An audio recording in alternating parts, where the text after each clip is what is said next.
I know you watch me. I know you watch me. I know. I know.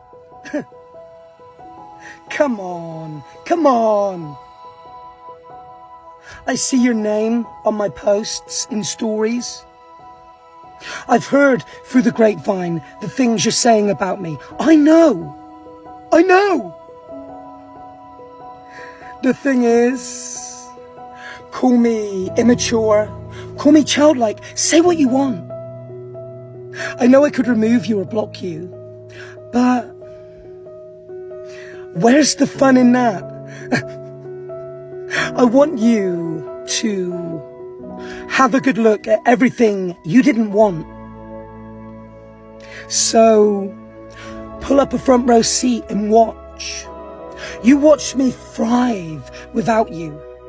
And know that you lost the best damn fucking thing that you could have ever fucking had. You know what? I'll even buy you some popcorn. And that is the fucking truth.